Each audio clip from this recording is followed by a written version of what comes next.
भगवान से भगवान बोले तुम क्षमा मत मांगो, ये सब मेरी इच्छा से हुआ है, घबराओ मत। भगवान ने उसको क्षमा कर दिया। धरा राम को छोड़ करके अपने नाम के लिए चले जाते हैं। भगवान कहते हैं कि वसुदेव जी के पास श्री नारद जी आते हैं। राजा जनक और 9 योगेश्वरों का संवाद उनको सुनाते हैं। बड़े भाग मानुष तन पावा, सुर दुर्लभ सब धन गावा। साधन नाम मोक्ष कर द्वारा, पाए न जेहि पर लोक समारा। ये मनुष्य जन्म ऐसा जन्म है, इसमें अपना परम कल्याण का साधन जीव कर सकता है। दुर्लभो मानसो देहो देहि नाम क्षण भंगुरा। ये शरीर तो क्षण भंगुर है, इसको नष्ट होना ही है। तत्रापि दुर्लभम मन्ये वैकुंठ प्रिय दर्शनम। इस शरीर की सार्थकता उसी में है कि अपने कल्याण का साधन कर लेना चाहिए। आगे परम भागवत के लक्षण लिखे हैं। भगवान का भक्त हर जगह समस्त प्राणियों में भगवत दृष्टि ही रखता है। कहते हैं कि माया से पार पाने का उपाय क्या है महाराज? ये भगवान की माया बड़ी प्रबल है, इससे पार कैसे पाया जाए?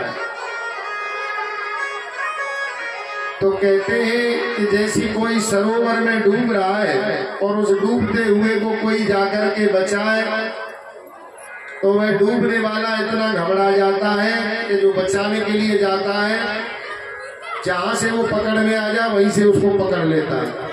भले ही उसको भी लेके डूब जाए, लेकिन उसको जहां से पकड़ में आ गया फिर छोड़ता नहीं है। खुद भी डूब जाता है और वो बचाने वाला भी डूब जाता है। तो बोले क्या करें?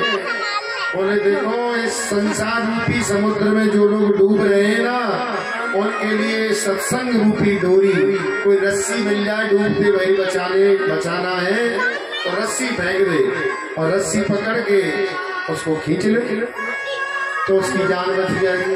बोले ऐसे ही सत्संग रूपी रस्सी डालो या संसार रूपी समुद्र से बचना है तो डूबने से।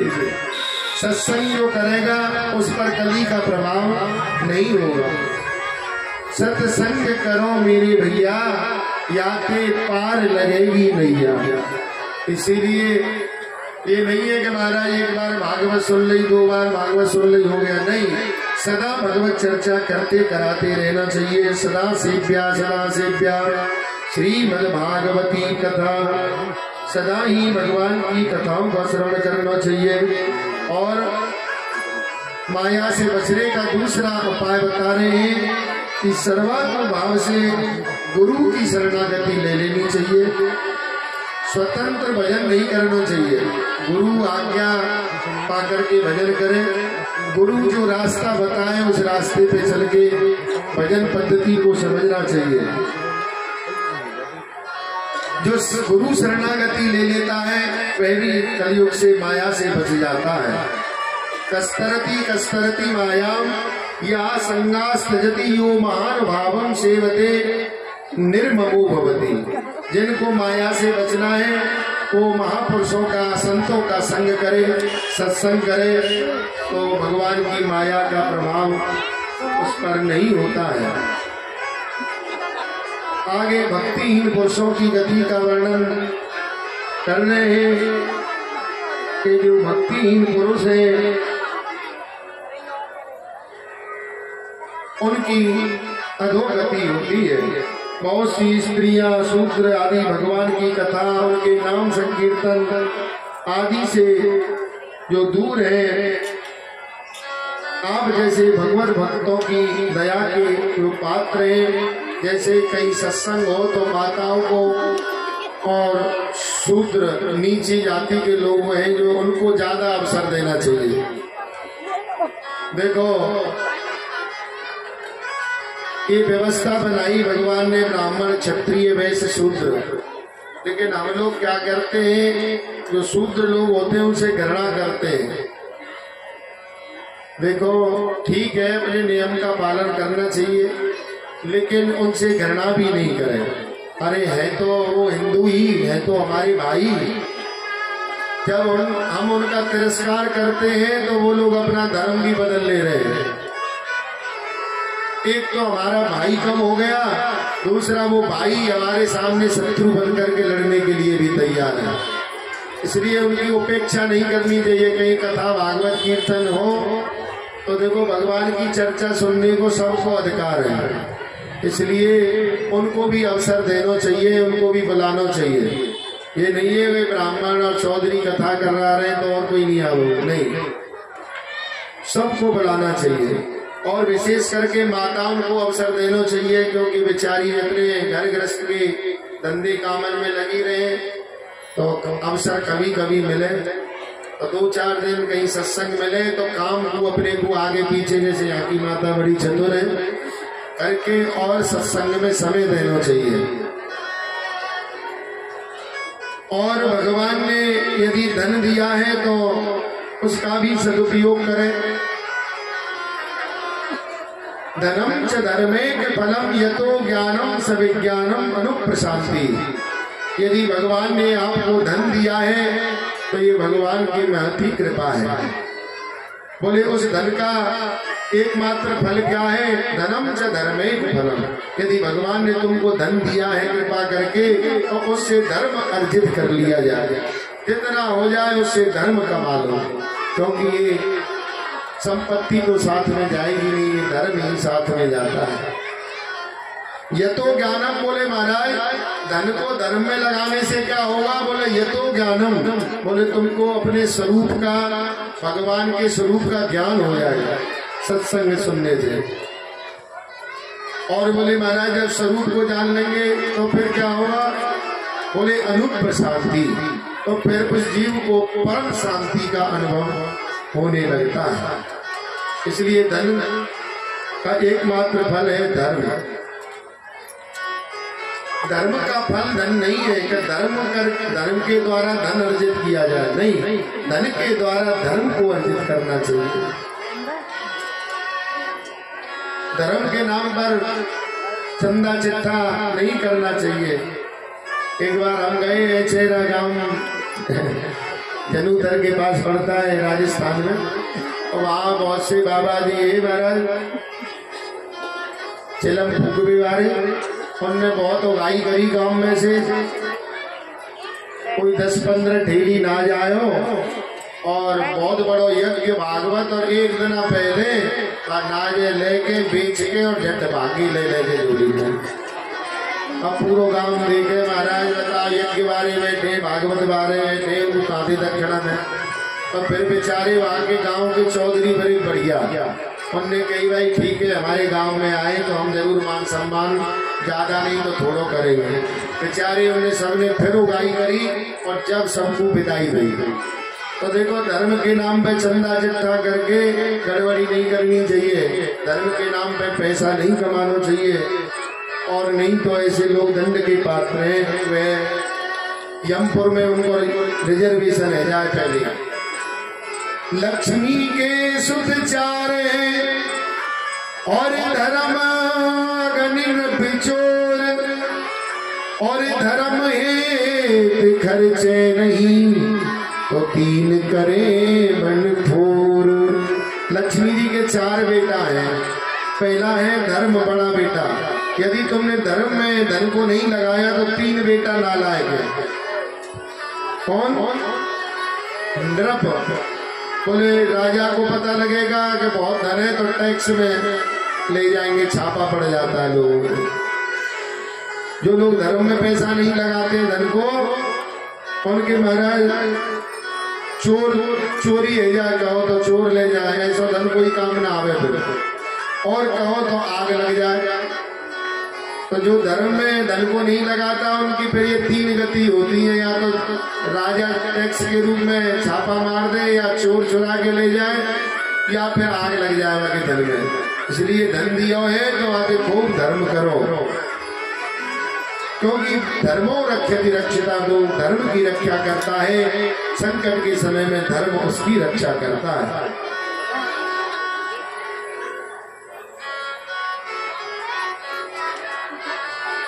आगे कहते हैं कि बहुत से ऋण हैं देव ऋण को चुकाने पर जीव दैवी प्रकोप से बच जाता है।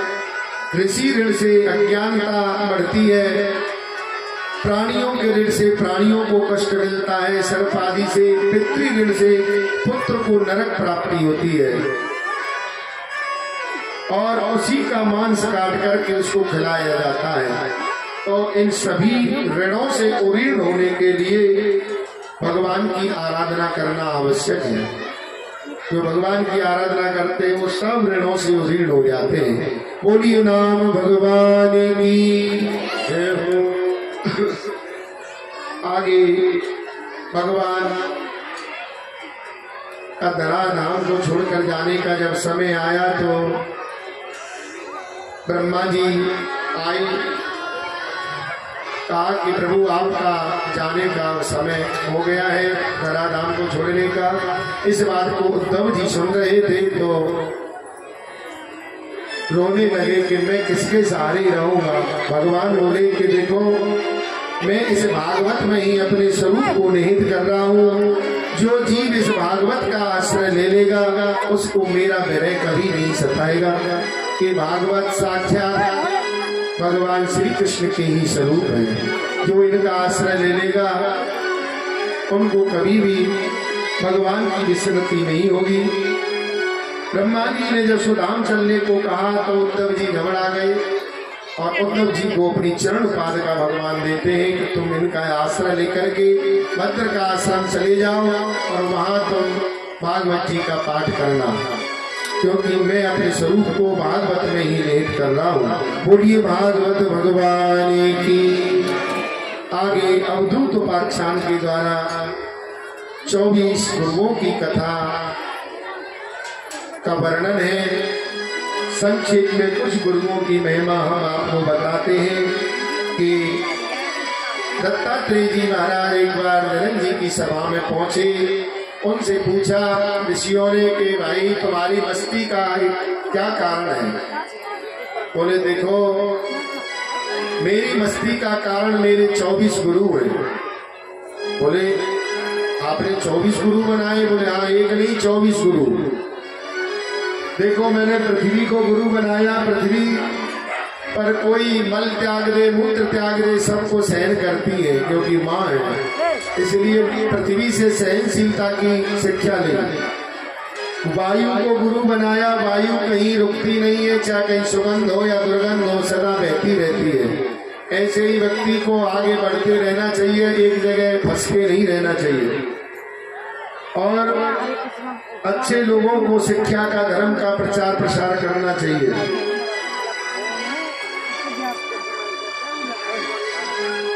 जल को गुरु बनाया, जल को कोई कितना भी गंदा करे कुछ ही समय में फिर अपने स्वरूप में आ जाता है।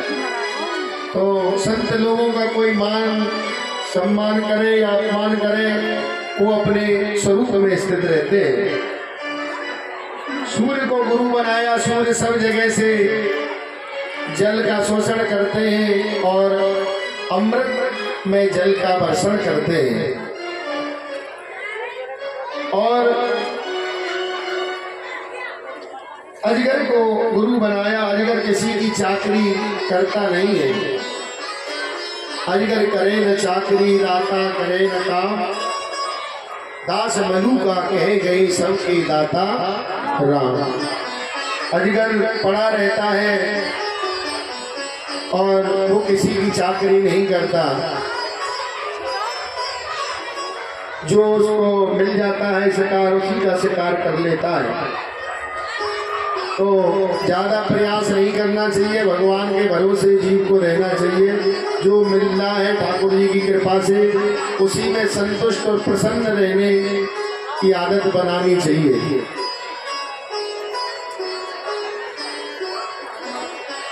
पतंगे को गुरु बनाया, पतंगा कहीं लाइट जलती है तो बहुत से कीट पतंगे जा करके रूप आसक्ति के कारण मारे जाते हैं। उनको जबकि पता है कि हम दीपक के पास जाएंगे तो जलेंगे, लेकिन रूप आसक्त इतना हो जाता है कि जल के मर ही जाता है। ऐसे ही संसार में हम लोग रूप आसक्ति में फंस जाते हैं और प्राणों से भी हाथ धो बैठते हैं। आजकल आए दिन सुना जाता है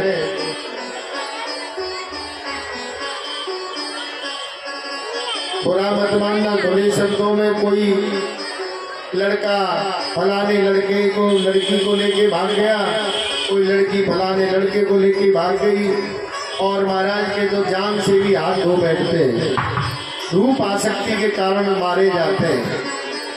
तो रूप ही देखना है और यदि रूप में आसक्त होना है तो भगवान से सुंदर कोई नहीं है, उनके रूप का नित्य दर्शन किया करो। तो रूप आसक्ति छूट जाती है जो नित्य भगवान का दर्शन करता है। आगे कहते हैं मधुमक्खी को गुरु बनाया। मधुमक्खी बहुत बड़ा छत्ता बनाती है, शहद इकट्ठा करती है, लेकिन शहद निकालने वाला आता है और सब शहद निकाल के ले जाता है। उसके चक्कर में बहुत सी मक्खियां मारी जाती हैं। ऐसे ही हम लोग धन संग्रह करते हैं और उस धन के चक्कर में कभी कभी जान से भी हाथ धोना पड़ जाता है। लोगों को पता लग जाए कि धन है महाराज कहो तो जो मरवा डाले धन के लोभ के कारण। हिरण को गुरु बनाया। हिरण के नाभि में कस्तूरी होती है, वो कस्तूरी निकालने वाला बीन बजाता है, वह ध्वनि आसक्त हो जाता है हिरण, उसको पता ही नहीं लगता कब कब में मेरी नाभि में से कस्तूरी निकालना। तो देखो हमको ध्वनि आसक्त भी नहीं होना चाहिए। आजकल देखा जाता है नए नए लड़के कानों में लीड ईयरफोन क्या कहते हैं उसको लगा लेते हैं और महाराज बाइक चलाने को सुनाई देता नहीं है, एक्सीडेंट हो जाता है। इसलिए वो सुनना है तो अपने घर पे ही सुन लो उसको। तो ध्वनि आसक्त भी नहीं होना चाहिए। बालक को गुरु बनाया। बालक को कोई कितना भी डांट ले, फटकार ले, पीट ले, थोड़ी देर बाद उसको टॉपी दिखा दो तो सब भूल जाता है। ऐसे ही बालक की तरह रहना चाहिए। हमको गांठ बनानी नहीं चाहिए। किसी से कोई अपराध गलती हो जाए तो उसको क्षमा कर देना चाहिए, उसकी गांठ नहीं बनाए। कुंवारी कन्या को गुरु बनाया। एक कुंवारी कन्या थी, उसको कुछ लोग देखने आए तो घर में कोई था नहीं, कुछ धान रखे थे, उसको मूसल से कूटने लगी तो चूड़ी पहन रखी थी हाथ में, वो बजने लगी।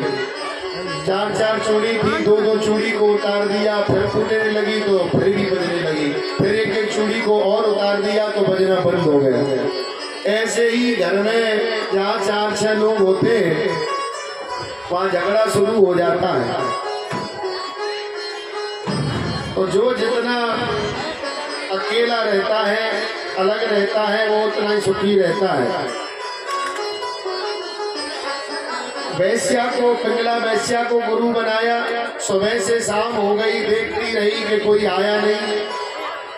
अंत में निराश होकर के रात्रि होने पर सो गई। तो देखो, आशा ही परमम दुखम नैराश्यम परमम सुखम। आशा ही परम दुख का कारण है। जब तक हम लोगों को किसी से आशा रहती है, जब वह आशा टूट जाती है, वह कार्य नहीं होता है तो दुख होता है। इसलिए पिता को पुत्र से आशा नहीं करनी चाहिए, पुत्र को पिता से आशा नहीं करनी चाहिए। स्वयं के पुरुषार्थ से हम लोगों को जीना चाहिए। ये नहीं महाराज हमारा तो बेटा बात ही नहीं मानो, तो एक बार समझाओ, दो बार समझाओ, तीन बार समझाओ, फिर ठाकुर जी की इच्छा समझ के ठाकुर जी पर छोड़ दो। ज्यादा पीछे नहीं लगना चाहिए, नहीं हमारी बात मानी जाए, ऐसा उपनिवेश नहीं रखना चाहिए। नहीं मानना तो कुआं में भरो, अपने शांति भंग नहीं करनी चाहिए।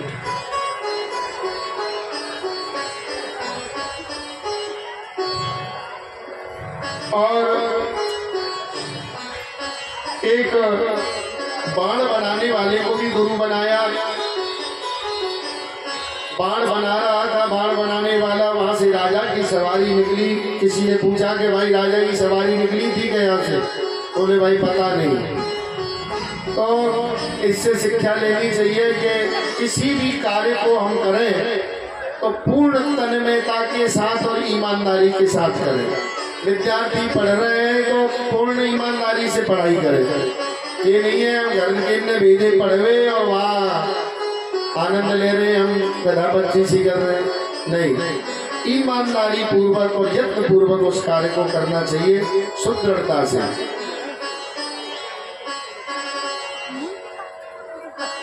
अंत में शरीर को भी गुरु बनाया, क्योंकि आत्मा में कोई परिवर्तन नहीं होता है और इस शरीर की अवस्थाएं बदलती रहती हैं। जैसे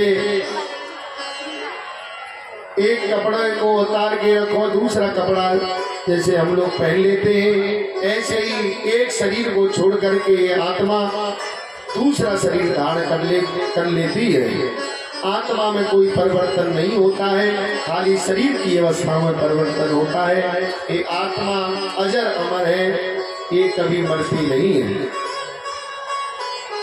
तो व्यर्थ में किसी के मरने पर अत्यधिक शोक नहीं करना चाहिए, क्योंकि सबका ठिकाना भगवत धाम ही है। एक ना एक दिन सबको जाना ही पड़ता है। इस प्रकार संक्षेप में ये आप 24 गुरुओं की कथा श्रवण किए। आगे लौकिक पारलौकिक धर्मों का निरूपण किया है, बद्ध मुक्त जीवों का लक्षण बताया है कि जो पूर्ण रूपेण भगवान से जुड़ा हुआ है वो मुक्त है, और जो केवल अपने शरीर निर्वाह में लगा हुआ है वही बद्ध है, ते सांसारिक बंधनों से बंधा हुआ है। संत पुरुषों के लक्षण बताए हैं, जो तीसरे स्कंद में हम आपको पहले बता चुके हैं कि संत वही है जो जिसके अंदर सरलता है, जो अपने साधन में सतत लगा हुआ है वही संत है। सत्संग की महिमा कही है कि बड़े बड़े लोग सत्संग के द्वारा भगवान को प्राप्त कर लेते हैं।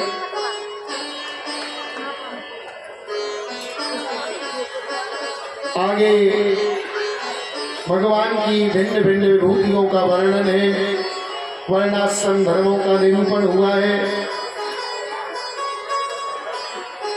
वानप्रस्थ सन्यासी धर्म के लक्षण जो हम पहले आपको तृतीय स्कंद में बता चुके हैं। ज्ञान योग कर्म योग की परिभाषा बताई है। अंत में तत्वों की संख्या, प्रकृति के तीन गुण हैं, महत तत्व, अहंकार, आकाश, वायु, तेज, पृथ्वी, और 5 ज्ञानेंद्रिय, 5 कर्मेंद्रिय, 1 मन, 5 विषय, ये प्रकृति के गुण बताए हैं। इस प्रकार से ये संक्षेप में आप एकादश स्कंद की कथा श्रवण किए। द्वादश स्कंद के प्रारंभ में कहते हैं कि भगवान अपने सुधाम के लिए चले जाते हैं। उनके जाने के बाद में कलियुगी राजाओं का शासन आता है, कलियुग का आविर्भाव होता है। बहुत से वंश हुए, शिशुनाग वंश, गुप्त वंश आदि। कौटिल्य नाम के ब्राह्मण हुए, इन्होंने चाणक्य नाम से ये लोग ये प्रसिद्ध हो गए, जिन्होंने नंद वंश आदि का नाश करा दिया, उनके पुत्रों का नाश कराया। और एक क्षत्रराज विक्रमादित्य आदि राजाओं का हुआ। बहुत से कलियुगी राजाओं का वर्णन है। कलियुग के धर्म बताए। कलियुग में सब अवगुण है, लेकिन एक सबसे बड़ा गुण है कलियुग केवल नाम आधारा, समर सुमिर नर प्रभु तारा। तो भगवान के नाम को जो पकड़ लेगा उस पर कली का प्रभाव नहीं होगा, अर्थात जहाँ नाम रूपी मसाल जली हुई है वहाँ ये कली रूपी अंधकार नहीं आता है। बहुत से लुटेरे राजा होंगे, राजा ही लुटेरे हो जाएंगे कलयुग में। गाय बकरी की तरह हो जाएंगी, स्त्रियां सती धर्म का पालन नहीं करेंगी, गाय जगह जगह भटकेगी, विष्ठा खाती घूम रही है, देख ही रहे लोग। गंगा जी नष्ट हो जाएंगी, गिरिराज जी भी छोटे से हो जाएंगे शालिग्राम की तरह। जब पूर्ण कलयुग आएगा, जब तक गिरिराज जी गंगा जी हैं, जब तक पूर्ण कलयुग नहीं आ सकता। जब कली के 800 वर्ष शेष रह जाएंगे, तब कली भगवान का अवतार होगा। और मुरादा जिले में संबलपुर नामक ग्राम में इनका विष्णु यश नाम के ब्राह्मण के यहाँ कली भगवान का अवतार होगा। बोलिए कली भगवान की। और बहुत से दुष्ट राजाओं का ये दमन करके पुनः सतयुग की स्थापना करेंगे। कलयुग से के दोषों से बचने का उपाय बता रहे हैं कि कलयुग के दोषों से बचने का केवल एक ही उपाय है, भगवान नाम संकीर्तन। हम सबसे यहाँ प्रार्थना करेंगे, जितने भी यहाँ आबाल वृद्ध लोग बैठे हैं, सब लोग आज से ही भगवान नाम संकीर्तन शुरू कर दें। 2 मिनट 5 मिनट अवश्य, सोते जागते कभी भी आप अवश्य भगवान का नाम संकीर्तन जरूर करें।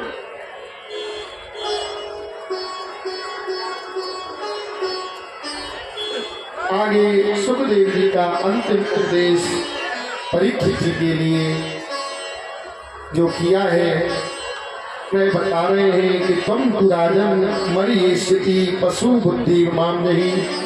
हे परीक्षित, अब हम यहाँ से जाएंगे, अब तुम पशु बुद्धि को छोड़ करके भगवान में ही अपने मन को लगाओ, जिससे तुम्हारा कल्याण हो। परीक्षित जी बोले, हे महाराज, मुझे अब मरने का कोई भय नहीं है, क्योंकि मैं तो अब आपकी इस भागवत कथा को सुन करके जीते जी ही अपने आप को मुक्त समझ रहा हूँ। और आप जैसे साधुओं के मुख से भगवत चर्चा सुन के निश्चित ही जीव का कल्याण हो जाता है। इसलिए भगवत कथा वैष्णव ब्राह्मण के मुख से ही श्रवण करना चाहिए। आगे कहते हैं, परीक्षित जी का समय आता है, तक्षक परीक्षित को काटने के लिए चल दिया। इधर एक ब्राह्मण से उसकी भेंट हुई। बोले, कहाँ जा रहे हो? बोले, परीक्षित को दसने जा रहा हूँ। तो उसने कहा, तुम परीक्षित जैसे धर्मात्मा राजा को नहीं मार सकते। बोले, अभी तुमको मेरी सामर्थ्य का पता नहीं है। बोले, तुम दिखाओ सामर्थ्य। तो महाराज उसने एक वृक्ष का दंशन किया, तो तत्क्षण में हरा भरा वृक्ष रात की ढेरी बन गया। अब तो उस ब्राह्मण ने भी जल लेकर के फेंका, तो तत्क्षण में जैसा हरा भरा पहले था, उससे भी ज्यादा हरा भरा दिखाई दिया। और जितने भी पक्षी उस पर बैठे थे, वो भी सब जीवित हो गए। तो तक्षक चरणों में गिर गया, महाराज मैं तो ब्राह्मण के श्राप को सत्य करने के लिए जा रहा हूँ, भला परीक्षित जैसे राजा को मैं क्यों दर्शन करूंगा? मैं भी भगवान की इच्छा से ही जा रहा हूँ। हे ब्राह्मण देव, आपको जो चाहिए मेरे से ले जाओ, लेकिन भगवान के इस विधान में आप बाधा मत बनो। उस ब्राह्मण को समझा करके भेज देते हैं। इधर पुष्पांजलि हो रही थी, उसी समय तक्षक उन पुष्पों में जाकर के सूक्ष्म रूप से बैठ जाता है और पुष्पांजलि होते ही परीक्षित जी का दर्शन कर लेता है। हाहाकार चारों तरफ मच जाता है। इधर जब इनके पुत्र जन्मेजय ने सुना के तक्षक के काटने से मेरे पिता नहीं रहे परीक्षित जी, तो इन्होंने सर्प यज्ञ किया है, बहुत से सर्पों की उसमें आहुति दी। अंत में ये तक्षक इंद्र के सिंहासन के नीचे जाकर के छुप गया। जन्मेजय ने कहा कि इंद्र के सहित इसकी आहुति दे दो। जैसे ही इंद्र के सहित आहुति देने का संकल्प किया, महाराज वहाँ भगवान प्रकट हो गए ब्रह्मा विष्णु महेश, कहा कि तुम इस यज्ञ को बंद करो। अरे एक सर्प ने तुम्हारे पिता को काटा है, अपराध किया है, तुम सब सर्पों को क्यों मार रहे हो? इनका सर्प यज्ञ बंद कराया। आगे 18 पुराणों के नाम दिए, ब्रह्म पुराण, पद्म पुराण, विष्णु पुराण, शिव पुराण, लिंग पुराण, गरुड़ पुराण, नारद पुराण, भागवत महापुराण, अग्नि पुराण, स्कंद पुराण, भविष्य पुराण, ब्रह्म वैवर्त पुराण, कर्म पुराण, कूर्म पुराण, ब्रह्मांड पुराण, ये 18 पुराण हैं। और इन 18 पुराणों में भागवत जी तिलक स्वरूप है। सबका निचोड़ इस भागवत जी में दिया है। देखो, हरि अनंत, हरि कथा अनंता। हरि की कथा तो अनंत है, पूरा जीवन भी यदि इनको कहा सुना जाए तो भी ये पूरी नहीं हो सकती। लेकिन जितनी भी गुरु कृपा से हमारी सामर्थ्य थी, जितनी हमें बुद्धि बल था, लेकिन इतना जरूर आपसे हम कहेंगे कि हमने पूर्ण मनोयोग से जितना बुद्धि बल था हमें, और पूर्ण श्रद्धा से, पूर्ण नियम से आपको यहाँ कथा सुनाई। लेकिन बहुत सी चीजें होती हैं, अभी हमारे अंदर भी बहुत सी कमी है।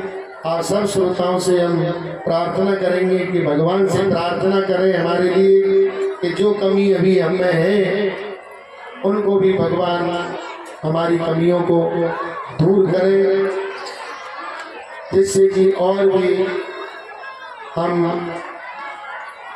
भगवत चर्चा करके अपने जीवन को कृतार्थ कर सकें। और इस गद्दी पर बैठने के कारण हम आशा व्यक्त करते हैं कि जितने भी यहाँ आबाल वृद्ध बैठे हैं, सब लोग यहाँ भागवत सुन करके कुछ ना कुछ नियम जरूर बना के जाएं। आगे मार्कंडे जी की माया का दर्शन का वर्णन है। श्रीमद् भागवत की संक्षिप्त सूची सुनाई है। प्रथम स्कंद में 19 अध्याय है, इसमें भक्ति योग का निरूपण हुआ है। दूसरे स्कंद में 10 अध्याय है, नारद संवाद, अवतारों की कथा। और तृतीय स्कंद में विदुर जी का और उद्धव जी का संवाद, विदुर मैत्रेय का संवाद, पुराण संहिता के विषय में प्रश्न, ये सब निरूपण हुआ है। चौथे स्कंद में मरीचि आदि 9 प्रजापतियों की उत्पत्ति, दक्ष यज्ञ का विध्वंस, राजर्षि ध्रुव एवं पृथु जी का चरित्र जो आप श्रवण किए, नाभि ऋषभ आदि राजाओं के चरित्र हैं। इसमें नरकों का वर्णन है। पंचम स्कंद में दीपों का वर्णन है, भरत जी का पावन चरित्र है। छठवें स्कंद में 19 अध्याय है, प्रचेताओं, दक्ष की उत्पत्ति, दक्ष पुत्रियों की संतान, देवता, असुर, मनुष्य, पशु, पर्वत, पक्षियों का जन्म और वृत्रासुर की कथा इसमें छठे स्कंद में आपने श्रवण करी। 7वें स्कंद में 15 अध्याय है, इसमें दैत्यराज हिरण्याकश्यपु और प्रहलाद जी का पावन चरित्र है। 8वें स्कंद को मनवंतरों का स्कंद कहते हैं, इसमें गजेंद्र मोक्ष और वामन, धर्मंतरी, मत्स्य, कूर्म, हैग्रीवादी की कथा आपने सुनी। 9वें स्कंद में राजवंशों का वर्णन है, चंद्रवंशीय राजाओं का वर्णन और सूर्यवंशी राजाओं का वर्णन है। 10वें स्कंद, इसके 2 भाग हैं। पूर्वार्ध में बाल लीलाओं का निरूपण हुआ है, उत्तरार्ध में शेष द्वारका लीलाओं का निरूपण हुआ है। एकादश स्कंद ये तो महाराज पूरे भागवत का निचोड़ है। इसमें सत्संग की महिमा, धन का फल क्या है, 24 गुरुओं की कथा, 9 योगेश्वरों का संवाद, ये सब निरूपण हुआ है। और 12 स्कंद में कलियुग में होने वाले राजाओं का वर्णन, कलियुग से बचने के उपाय, ये सब निरूपण हुआ है। और अंत में इस भागवत के अंतिम श्लोक को बोलते हुए सब लोग हाथ जोड़ करके इसका उच्चारण करेंगे। नाम संकीर्तनम यस्य, नाम संकीर्तनम यस्य, सर्व पाप प्रणाशनम, सर्व पाप प्रणाशनम, प्रणामो दुख शमनम, प्रणामो दुख शमनम, तम नमामि हरिं परम, तम नमामि हरिं परम। ये भागवत जी का अंतिम श्लोक है। इस भागवत ग्रंथ की का प्रारंभ भी भगवान नाम से हुआ है। सच्चिदानंद रूपाय विश्वोत्पत्त्यादि हेतवे तापत्रय विनाशाय श्री कृष्णाय वयं नमः। भगवान को प्रणाम करते हुए ही इस ग्रंथ का प्रारंभ है और भगवान को प्रणाम करते हुए ही इस ग्रंथ की इतिश्री करते हैं। कहते हैं जिन भगवान के नामों का संकीर्तन सारे पापों को नष्ट कर देता है और जिन भगवान के चरणों में आत्मसमर्पण पर उनके चरणों में प्रणति सर्वदा के लिए सब प्रकार के दुखों को दूर कर देती है और परम शांति हमें प्राप्त होती है। उन्हीं परम तत्व स्वरूप श्री हरि को नमस्कार करते हुए हम इस ग्रंथ की तीसरी करते हैं। बोलिए श्रीमद् भागवत महापुराण की जय। देखिए 2 मिनट आपकी और हम लेंगे, उसके बाद में सब लोग जिनको पूजन करना है, भागवत पूजन व्यास पूजन वो करके और आरती करके प्रसाद लेके ही जाएंगे। देखिए आप यहाँ जितने भी आबाल वृद्ध छोटे बड़े भाई बहन माताएं जो भी बैठे हैं, सब लोगों से हम इस व्यास गति पर विराजमान होने के नाते आप सबसे निवेदन करेंगे कि देखो कोई भी यज्ञ अनुष्ठान किया जाए तो उसमें दक्षिणा दी जाती है।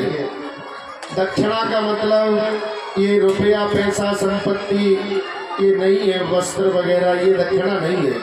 दक्षिणा उसे कहते हैं जो श्रद्धे के द्वारा मांगी जाए और यजमान के द्वारा श्रद्धा से वह दक्षिणा की पूर्ति करी जाए। तो हम आपके कल्याण के लिए गुरु आज्ञा से सब जगह दक्षिणा हम मांगते हैं, आपसे भी दक्षिणा अवश्य मांगेंगे। जितने भी यहाँ लोग बैठे हैं, आबाल वृद्ध लोग, सब लोग दक्षिणा अवश्य दे के जाएंगे। कौन कौन दक्षिणा देंगे हाथ उठाओ। बाकी लोग नहीं देंगे। बाकी लोग सोच रहे होंगे महाराज जी बड़ी ज्ञान वैराग्य की बात करते रहे 7-8 दिन, अब जेब खाली कराने की बात आ गई। ऐसा यदि आप सोच रहे हैं तो बहुत गलत सोच रहे हैं। आपका रुपया पैसा हमको नहीं चाहिए दक्षिणा के रूप में। दक्षिणा हम मांगेंगे, अवश्य मांगेंगे, आपके कल्याण के लिए मांगेंगे।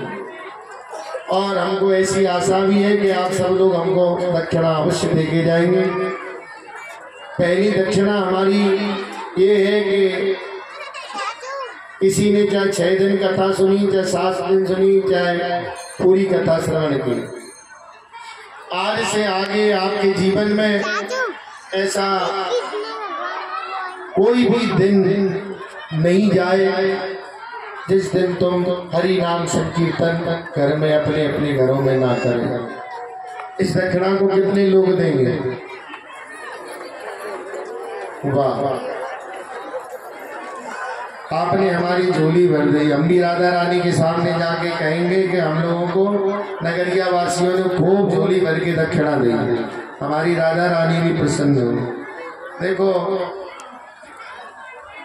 हमको कुछ मांगना है तो हम अपनी राधा रानी से मांगेंगे जो सबको देती है। आपसे क्या मांगेंगे?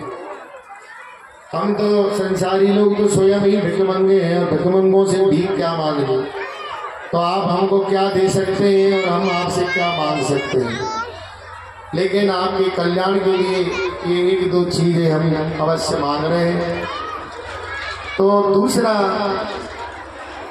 चरण हमारा दक्षिणा का ये है कि आज के बाद जितने भी लोग यहाँ बैठे हैं अपने अपने घरों में सब लोग ठाकुर जी को भोग लगा करके ही प्रसाद पाए, भोजन ना करें, सब लोग भगवत प्रसादी पाए।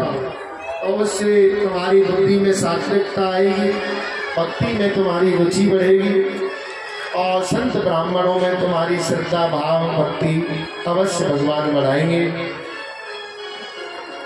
तो दूसरी दक्षिणा हमारी ये है।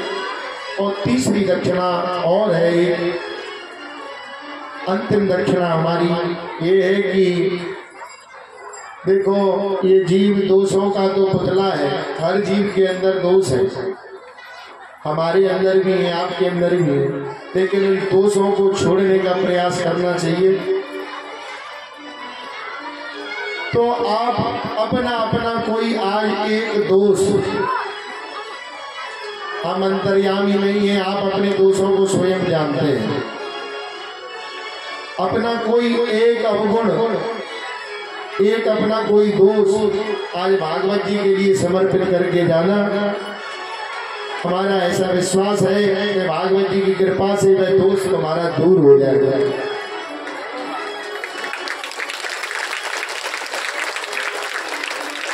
कोई अपने माता पिता को प्रणाम नहीं करता है तो ये भी एक दोष है। कोई अपने पति की सेवा नहीं करती है, प्रणाम नहीं करती है, ये भी एक दोष है। कोई अपनी पत्नी को मारता है, पीटता है, ये भी एक दोष है। माताओं का अग्रणी स्थान है हमारी सनातन परंपरा में। दुशासन ने एक बार सती द्रौपदी के केस पकड़े, पूरा कौरव वंश नष्ट हो गया। इसलिए कभी माताओं को अपमानित नहीं करना चाहिए,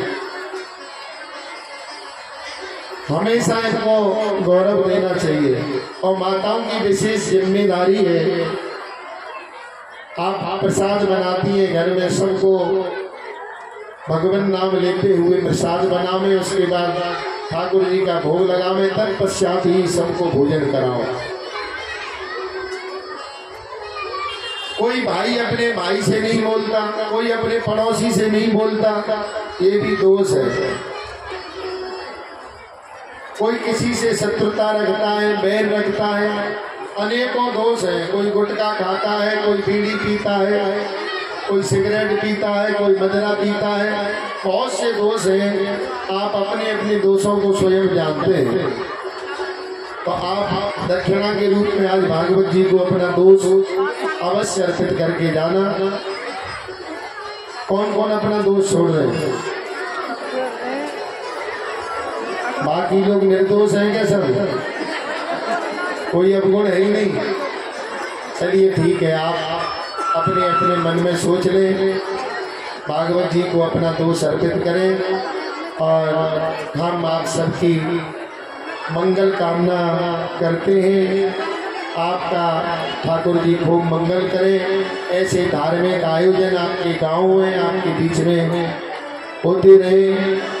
जब आप लोग भक्ति करोगे तो अच्छे अच्छे संत लोग यहाँ आते रहेंगे, आप पर कृपा होती रहेगी। ठाकुर जी किसी न किसी को भेजते रहते हैं और ये हमारा भी बड़ा सौभाग्य रहा कि आप सब भक्तों का दर्शन करने का हमको लाभ मिला। यहाँ हम बहुत प्रसन्न हैं अपने यजमान परिवार से। जितने भी वशिष्ठ परिवार के लोग हैं, हम नाम तो नहीं जानते हैं, एक आध लोगों का नाम जानते हैं क्योंकि विशेष चर्चा एक भी दिन बैठ करके हमारी किसी से हुई नहीं। लेकिन इतना हम जरूर अपना अनुभव कहते हैं कि जैसे भी है बेचारे ब्राह्मण कुल में उत्पन्न हैं और ब्राह्मण में जन्मजात धर्म करने के संस्कार होते हैं और हम इनके लिए, इनके परिवार के लिए ऐसी मंगल कामना करते हैं कि ठाकुर जी इनको ऐसे ही इसी प्रकार धार्मिक कार्य कराने की शक्ति दिन दूनी रात चौगुनी इनको बढ़ाए, इनको भगवान सामर्थ्य दे, शक्ति दे, जिससे और भी इनके हाथ से और भी इस जीवन में धार्मिक कार्य हो सके, जिससे समाज को परिवार को, गांव को उसका लाभ मिल सके। आप सबके श्री चरणों में, सब भक्त माता बहन सबके चरणों में हम नतमस्तक प्रणाम करते हुए अपनी वाणी को यही विराम देते हैं। बोलिए वृंदावन बिहारी लाल की जय। श्रीमद् भागवत महापुराण की जय। श्री वेदव्यासी महाराज की जय। श्री सुखदेव जी महाराज की जय। जय जय श्री राम। एक भजन के माध्यम से हम आप सब लोगों से विदाई ले रहे हैं। आप लोगों को, जिनको यजमान परिवार के लोग हैं, उनको पूजन करना है, वो लोग पूजन करें। एक एक करके ही आए, क्योंकि मंच बहुत कमजोर है। एक साथ लोग बाग यहाँ भीड़ नहीं करें। एक एक व्यक्ति आकर के प्रणाम कर सकते हैं। एक साथ मंच पे ना चले कोई भी। पहले यजमान परिवार के लोग पूजा कर लेंगे, उसके तत्पश्चात जिनको करनी है करें। उसके बाद सब लोग आरती प्रसाद लेकर के पधारें।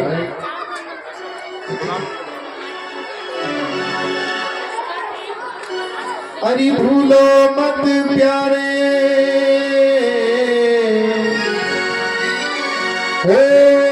भूलो मत प्यारे, बिहारी जी को नाम। भूलो मत प्यारे, बिहारी जी को नाम। क्योंकि बाके बिहारी है सब सुख धाम। बाके बिहारी है सब सुख धाम। क्योंकि बाके बिहारी है सब सुख धाम। बाके बिहारी है सब सुख धाम।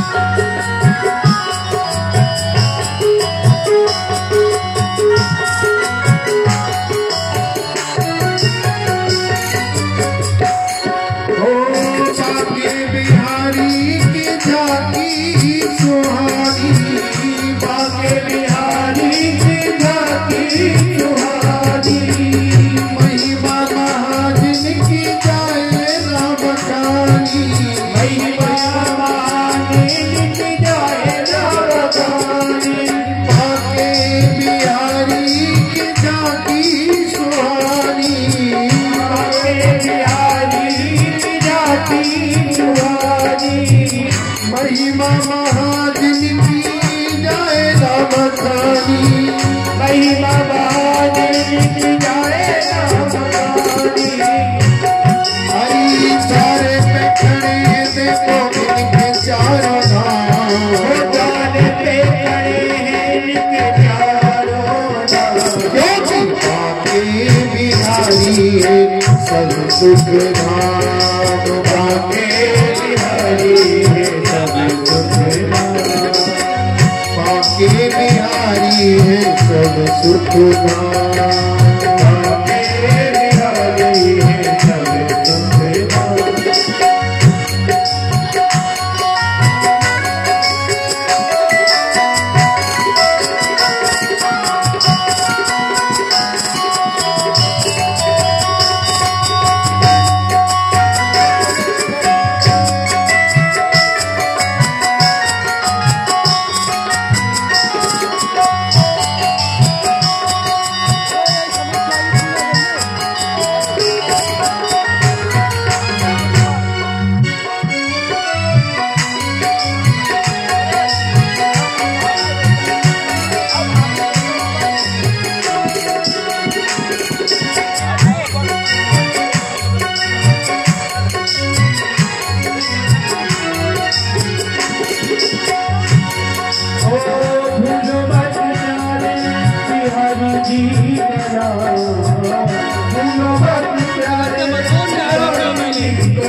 भरती है आकर के पानी, मुट्ठी भरती है आकर के पानी। अरे सूर्य मुनि सब इनको करते प्रणाम, सूर्य जल मुनि सब करते प्रणाम। सूर्य मुनि सब इनको करते प्रणाम, सूर्य मुनि सब इनको करते प्रणाम। क्योंकि बातें निराली है,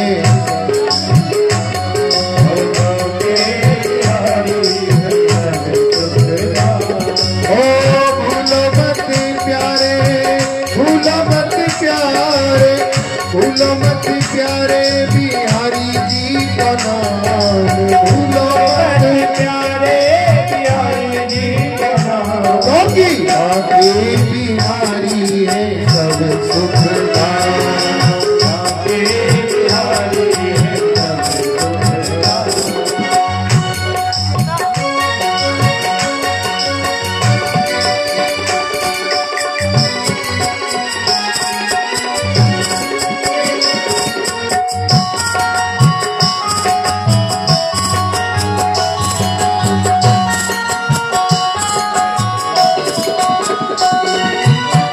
मंदिर में रहती अधीन बनी वारी, मंदिर में रहती है भारी। दर्शन को आते हैं लाखों नर नारी, दर्शन को आते लाखों नर नारी। दर्शन को आते हैं लाखों नर नारी, दर्शन को आते लाखों नर नारी। हो सेवक ये इनको ये देखो तमाम, सेवक है इनको देखो तमाम। आगे बिहारी है सब सुखदान, आगे बिहारी है सब सुखदान।